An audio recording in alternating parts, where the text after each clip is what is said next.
C'est l'artiste André Flamy, maître des mots, qui a donné le coup d'envoi de cette cérémonie de distinction des travailleurs du quotidien national Auréa, ici à la RTG2.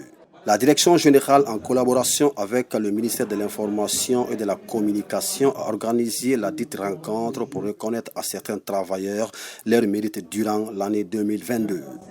La première chose à retenir, c'est la mobilisation des différents collègues qui sont ici, mais aussi ceux qui sont du ministère qui viennent rencontrer ceux qui ont la main, comme on dit dans le cambouis, ceux qui travaillent tous les jours. Parce que toutes ces directions-là fonctionnent parce qu'il y a des gens qui sont en première ligne. C'est bien de rester derrière les gens et leur dire faites le travail, mais ce n'est pas très évident forcément que les gens travaillent correctement parce que les conditions ne sont pas forcément les plus optimales possibles. Donc c'était d'abord venir saluer les gens, prendre part à ce petit moment de fraternité, de convivialité, de solidarité, mais aussi en même temps rassurer les gens, les collègues au nom de la ministre qui est absente actuellement, qu'il y a un travail qu'elle est aussi en train de faire pour permettre à chaque responsable, chaque travailleur de ce département puisse travailler dans de bonnes conditions. C'est du travail qu'on est en train de faire pour la rénovation du siège de Auréa. Cet organe qui reprend progressivement sa place après un passage à vide assure la politique administrative du gouvernement.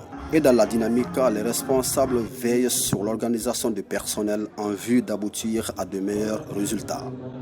Cette énergie vient des hommes, des femmes qui sillonnent le pays pour recueillir, traiter les informations que nous mettons dans le journal. Pour moi, c'est de dire merci à ceux-là. Une année qui finit, on ne pouvait pas croiser les bras, ma directrice générale et moi, sans les récompenser.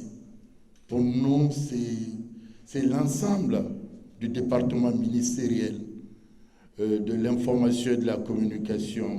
Pour moi, c'est de donner encore de tonus, travailler encore davantage pour l'année prochaine 2023.